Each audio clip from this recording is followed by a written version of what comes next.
नमस्कार फ्रेंड्स, कैसे हो सब? मस्त मस्त बिल्कुल झक्कास हो गए, मुझे पता है। और पुरानी वाली क्लास आपने रिवीजन कर भी लिया होगा और आज की क्लास के लिए सब प्रिपेयर कॉपी पेन लेकर के बैठे हो। तो चलो आज का टॉपिक स्टार्ट करते हैं। Let's start. क्या है आज का टॉपिक? रैशनल नंबर, है ना?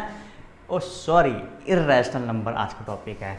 तो हमने क्या पढ़ा था? हमने पुरानी क्लास में पढ़ रखा है कि रियल नंबर क्या होता है। क्या होता है रियल नंबर?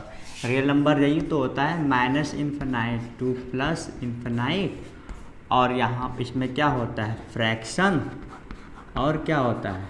और डेसिमल होता है ना? यही नंबर क्या है? सारे के सारे रियल नंबर हैं। इन्हें हम क्या कर रहे हैं? दो कैटेगराइज में डिवाइड करते रहे। पहली कैटेगरी है इसकी रैशनल नंबर। ये क्या होते हैं? Minus infinite two plus infinite, और क्या होते हैं? फ्रैक्शन, ठीक है? ये होते हैं डेसिमल। और इर्रेशनल नंबर में क्या होता है? इर्रेशनल नंबर में हमारा पाई होता है, √3 होता है। ऐसे नंबर्स क्या है हमारे?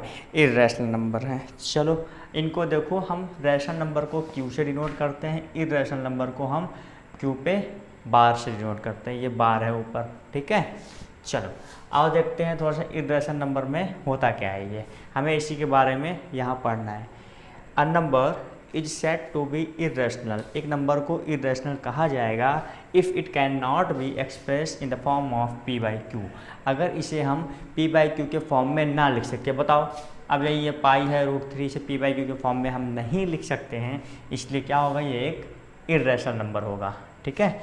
And p and q are integers and q equal to not, never, even never, never never never will be 0। इसमें कह रहे हैं कि P एंड Q क्या होगा? कभी 0। पहली कंडीशन दे रखा है इसने, कोई भी नंबर इरेशनल नंबर तब होगा जब उसे हम P बाई Q के फॉर्म में नहीं लिख सकते। पहली कंडीशन क्लियर। सेकंड कंडीशन ने कह रखा है कि अगर P बाई Q के फॉर्म में कोई नंबर है तो Q इक्वल टू नॉट 0 होना चाहिए। And where P and Q are integers, जहाँ P और Q एक इंटीजर्स हैं जिसमें से Q is equal to not 0। Q क्या होना चाहिए? 0 नहीं होना चाहिए। चलो आते हैं थोड़ा सा आगे, इसके टाइप के बारे में पढ़ते हैं, जिसमें पहला नॉन टर्मिनेटिंग, दूसरा है नॉन रिक्वेरिंग। पहले है नॉन टर्मिनेटिंग। इसमें क्या होता है? इसकी वैल्यू कभी स्टॉप नहीं होती है। फॉर एग्जांपल अगर मैं लेता हूँ पाई, इसे हम लिखते हैं 3.14371, ये ऐसे ऐसे चलता रहता है। मतलब जिसकी वैल्यू कभी स्टॉप ना हो उसे हम नॉन टर्मिनेटिंग में रखते हैं, ठीक है? जिसकी वैल्यू कभी स्टॉप ना हो उसे हम नॉन टर्मिनेटिंग में रखते हैं। और नॉन रिकरिंग में क्या होता है? ऐसी वैल्यू जो कि क्या होती है? रिपीट ना हो। जैसे हम कह लें अगर किसकी, मान लो कोई डिजिट है 2.123, इसे हम लिख सकते हैं 2.123 पे बार। इसका मतलब ये डिजिट जो है रिपीटेबल है ना? बार बार देखो ये रिपीट हो रहा है। जो चीज़ बार बार रिपीट होती है उस पर हम बार, मैं कह रहा हूँ बार बार रिपीट होती है उस पर हम बार का साइन लगाते हैं। इसे हम बोलते हैं बार का साइन। मतलब ये 1 2 3 अब रिपीटेबल है। इसका मतलब ये नहीं होगा, है ना? Non recurring. नॉन रिकरिंग में क्या होगा? जो कि रिपीटेबल ना हो। तो रिपीटेबल ना होगा तो कौन सा चीज़ होगा? जैसे 0.101001000100001000, ये मतलब क्या है? रिपीटेबल नहीं है। तो ऐसे में क्या होता है? ये नॉन रिक्वेरिंग होते हैं, ठीक है? तो हमने दो टाइप पढ़ा, पहला नॉन टर्मिनेटिंग, दूसरा नॉन रिकरिंग। नॉन टर्मिनेटिंग में क्या होता है कि ये वो डिजिट्स जो होती है ख़त्म ही नहीं होती, चलती रहती है। और नॉन रिकरिंग में क्या होता है? रिपीट नहीं होता। यहाँ पर रिपीट नहीं होता है, और यहाँ पर क्या होता है? स्टॉप नहीं होती है वैल्यू, है ना? स्टॉप नहीं होती है। बस इतनी चीज़ याद रखना है। चलो आओ। अच्छा एक बात बताऊँगा कि सबसे पहले पाइथागोरस नाम के एक साइंटिस्ट थे। उन्होंने बताया कि how to find the value of a √2, √3, √5। It means irrational number की वैल्यू कैसे पता की जाती है, ये हमें बताया सबसे पहले पाइथागोरस ने, जिन्होंने अपना एक थ्योरम भी दिया है, पाइथागोरस थ्योरम। अपने ही नाम से उस थ्योरम को उन्होंने दिया है। चलो आओ देखते हैं उससे क्या होता है, कैसे हम वैल्यू फाइंड आउट करते हैं, ठीक है? तो हमारा अगला टॉपिक है इरेशनल नंबर। चलो और इसे स्टार्ट करते हैं। करें properties of a irrational number, इसकी प्रॉपर्टीज स्टार्ट करते हैं। देखो फर्स्ट में है कि addition, subtraction, multiplication and division of two irrational number is not necessarily irrational number. कह रहा है कि जब भी हम किसी दो इरेशनल नंबर का डिवीजन करेंगे, मल्टीप्लिकेशन करेंगे, एडिशन करेंगे, तो उसमें क्या होता है, सब्सट्रैक्शन करेंगे, तो ये ज़रूरी नहीं है कि उसे सॉल्व करने के बाद उसका आंसर भी इरेशनल आ भी सकता है, नहीं भी आ सकता है। तो चलो एक एग्जांपल देखते हैं। पहला एग्जांपल है, इसमें 2 + √3 को ऐड करना है 6 - √3 से। चलो करते हैं। 2 + √3 + 6 - √3। देखो माइनस और प्लस, देखो अपोजिट साइन है तो कैंसिल आउट हो जाएगा। और 6 2 आ गया 8, और 8 क्या है, एक रैशनल नंबर है ना। देखो दो इरेशनल नंबर को मैंने ऐड किया तो आंसर आ गया रैशनल नंबर। ठीक है, अब इसको नेगेटिव करके देखते हैं इसी क्वेश्चंस को, तो आएगा क्या, 2 + √3 माइनस में 6 - √3 है ना। तो 2 + √3 माइनस, और ये कुछ नहीं आ गया तो प्लस है, तो माइनस प्लस -6 माइनस माइनस हो जाता है प्लस और √3।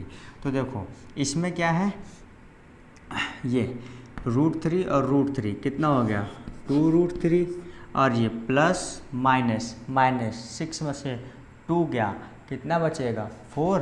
तो यहाँ लगाओ 4 और प्लस, ये बड़ा दोनों में से कौन डिजिट है, इसलिए आगे आ गया माइनस। देखो ये वाला देखो 2 - 6, 2 में से 6 माइनस करना है तो क्या होगा, ये कुछ नहीं है तो प्लस है, प्लस और माइनस होता है माइनस, प्लस माइनस का मल्टीप्लिकेशन होता है माइनस। तो कर लो, बड़े में से छोटे को माइनस कर लो, 6 में से 2 गया 4, तो लिख दो 4।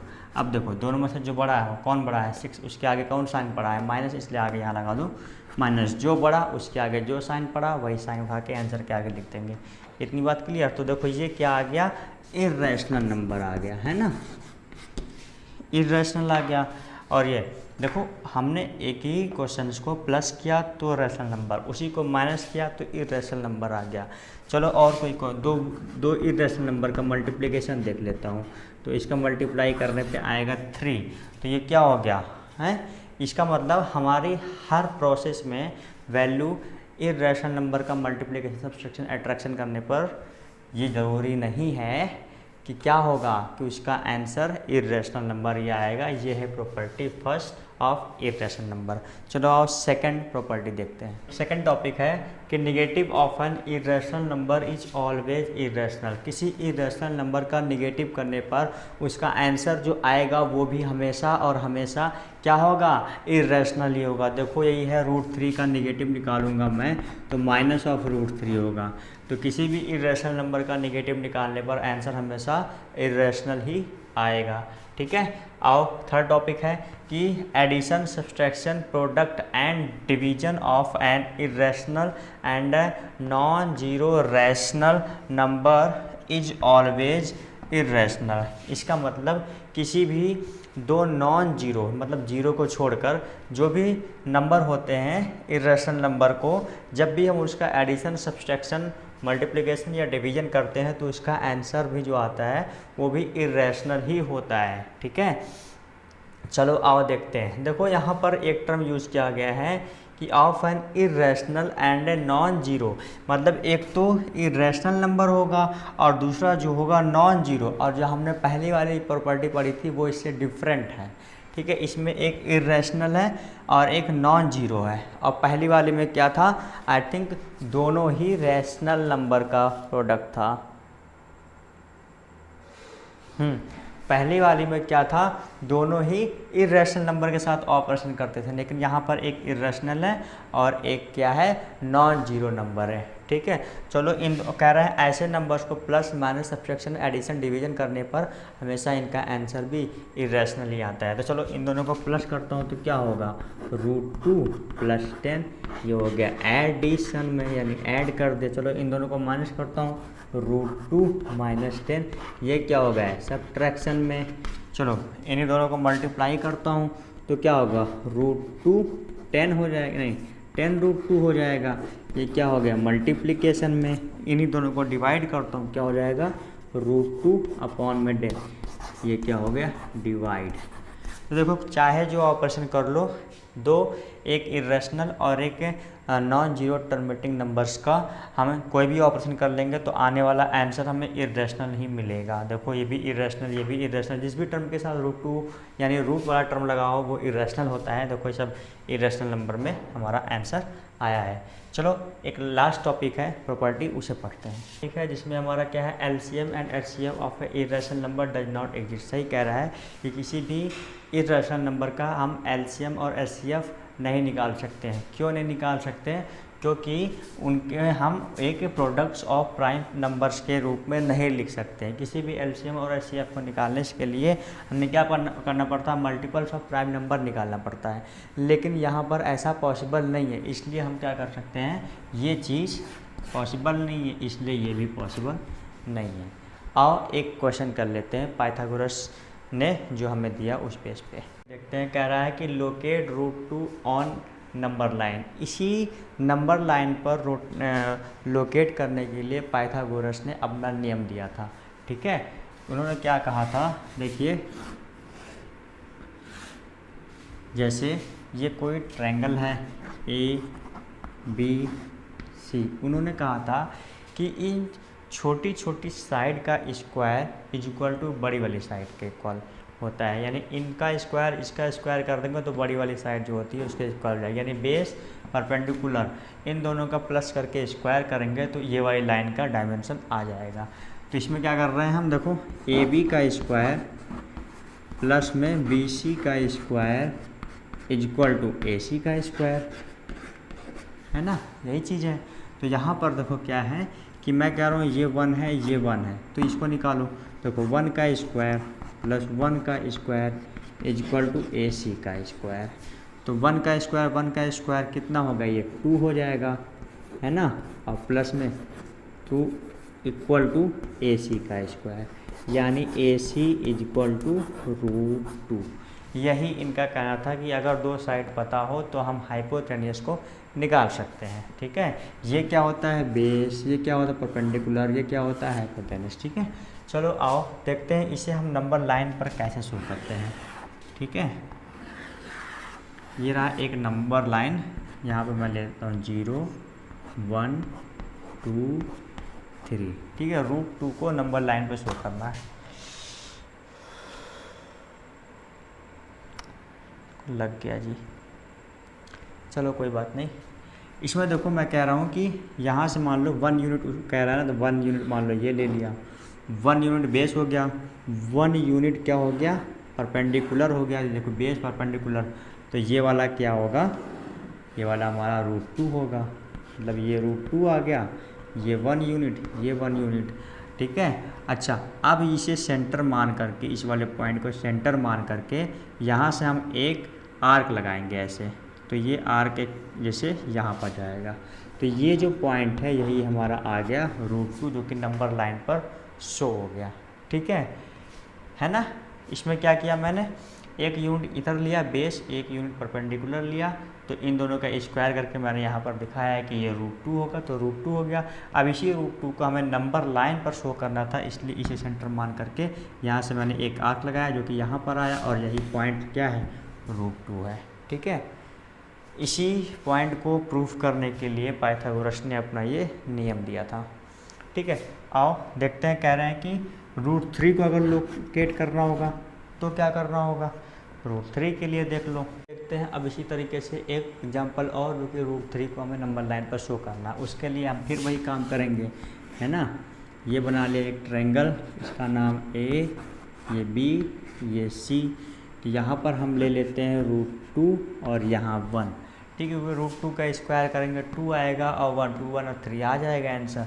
ये देखो बी सी का स्क्वायर, अच्छा पहले यही लिख लो, ए सी का लिख लो, चलो ए सी का square equal to B C का स्क्वायर प्लस में ए बी का स्क्वायर। ठीक है, इक्वल टू का चाहे ये वाला उधर लिखो, चाहे ये वाला, इक्वल टू का मतलब इक्वल टू, दोनों साइड बराबर होता है। अच्छा ए सी का square equal to B C कितना है, रूट 2 का स्क्वायर प्लस में ए बी कितना है, 1 का स्क्वायर, है ना।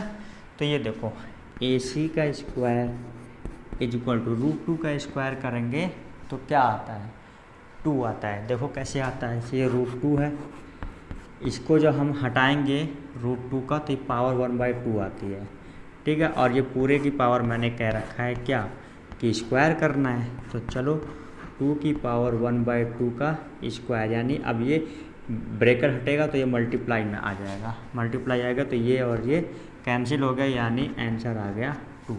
तो यहाँ पर कितना आंसर आ गया 2 और प्लस 1 का स्क्वायर 1 ही होगा, यानी AC इज इक्वल टू √3, ये आ जाएगा 3।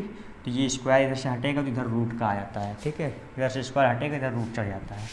चलो ये हो गया। तो आओ इसे हम नंबर लाइन पर शो करते हैं। नंबर लाइन पर शो करने के लिए ये मैंने 0 कर लिया, ये 1, ये 2, ये 3। मैं कह रहा हूँ कि √2, चलो अब की बार हमारा बेस हम मानते हैं ये क्या है, √2 है, परपेंडिकुलर क्या है 1 है, ठीक है। और ये क्या हो जाएगा हमारा, अच्छा एक काम, पहले √2 नहीं, पहले हमें क्या करना पड़ेगा, √2 को निकालना पड़ेगा। इसे हमने पहले निकाला था, यानी ये 1 ये 1, तो ये आ गया √2। अब यहाँ सेंटर मान करके इसे हम नीचे मारेंगे, ये पॉइंट आ गया हमारा क्या, √2। अब क्या करना है, इतना हमारा हो गया, हम √2 निकाल लिया, अभी हमें √3 निकालना है। तो अब हम इसे डॉट डॉट करके आगे बढ़ा देंगे। यहाँ से एक हम परपेंडिकुलर लाइन ड्रॉ करेंगे, चौक सा, यहाँ से हम एक परपेंडिकुलर ड्रॉ कर देंगे। ड्रॉ हो गया परपेंडिकुलर, परपेंडिकुलर 90 डिग्री का होता है, तो इस लाइन को ऐसे सीधा कर दो, 90 डिग्री नहीं हो जाएगा ये इस पर। अब यहाँ से क्या करना है, इस लाइन को यहाँ मिला दो, ये मिल गया, यही है हमारा √3। देखो √2 ये 1 यूनिट, √2 और 1, √2 और 1, और ये आ गया √3। अब इसे सेंटर मान करके यहाँ से फिर एक आर्क लगाएंगे, देखो थोड़ा सा आगे जाएगा, और यही है √3। नहीं समझ में आया, फिर से देख लो। हमें क्या करना है, √3 की वैल्यू को निकालने के लिए पहले हम √2 की वैल्यू निकालेंगे।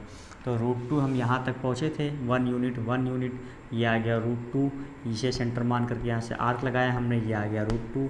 फिर इसी पे हम एक परपेंडिकुलर ड्रॉ कर दिए, फिर यहाँ से ये मिला दिया, तो ये √2 और ये 1, यही तो था √2 और 1, तो तीसरा साइड क्या होता था √3, देखो √3 हो गया। अब इसे सेंटर मान करके यहाँ से हमें एक आर्क मारेंगे, ये क्या हो जाएगा √3, ठीक है। चलो इसी के साथ आज का टॉपिक ख़त्म करते हैं, ठीक है। तो क्लास कैसी लगी ज़रूर बताना, और अपना ध्यान रख लो, सब लोग अच्छे से रखना। आज कोई कोर्स नहीं है, अब मैं चलता हूँ, बाय बाय। आज भी टाइम कुछ ज़्यादा हो चुका है, रात का ही समय है। चलो गुड नाइट, सब लोग अच्छे से पढ़ाई करो, इसे नोट्स में प्रॉपर नोट्स बनाते रहो, ठीक है। चलो ठीक है, बाय।